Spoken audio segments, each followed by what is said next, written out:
नाशिकच्या काठेगल्ली परिसरामध्ये असलेलं वादग्रस्त धार्मिक स्थळ अखेर हटवण्यात आलेलं आहे। 15 दिवसांची मुदत संपल्यानंतर नाशिक महापालिकेनं आज सकाळी ही कारवाई केली आहे। याच पार्श्वभूमीवर परिसरात तगडा बंदोबस्त ठेवण्यात आला होता। काल रात्री या परिसरात काही अज्ञात समाजकंटकांनी दगडफेक केली होती। त्यामध्ये 20हून अधिक पोलीस जखमी झाल्याचं देखील वृत्त आहे। जखमींवर जवळच्या रुग्णालयात सध्या उपचार सुरू आहेत। सध्या या सगळ्या परिसरात तणावपूर्ण शांतता आहे।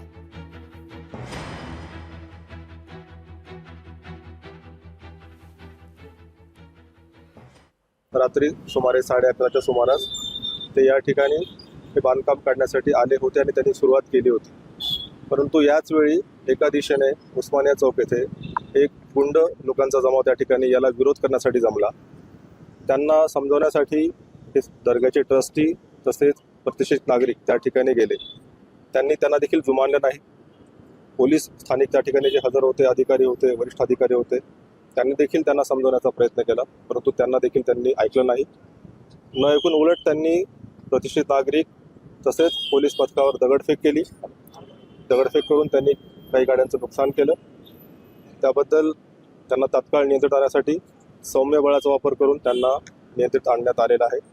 सध्या परिस्थिती पूर्णपणे शांतता आहे। 15 लोकांना याच्यामध्ये ताब्यात घेण्यात आलेला आहे।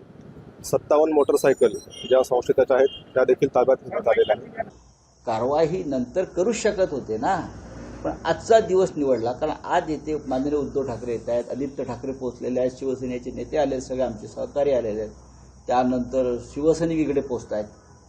आज महत्त्वाचं इथे एक शिबिर आणि अधिवेशन होत आहे, त्यावेळी आजचा दिवस निवडला म्हणजे तुम्ही जळताय, जळू आहात तुम्ही आणि तुम्ही डरपोक आहात।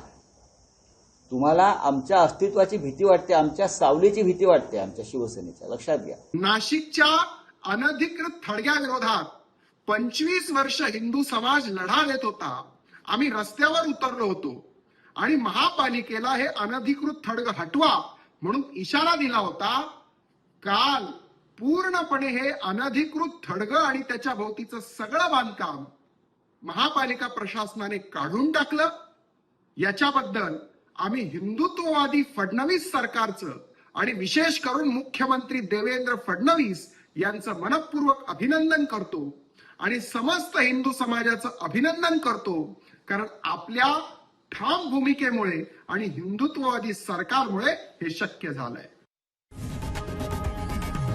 लोकशाही मराठी ऐका, पहा, जागरूक रहा।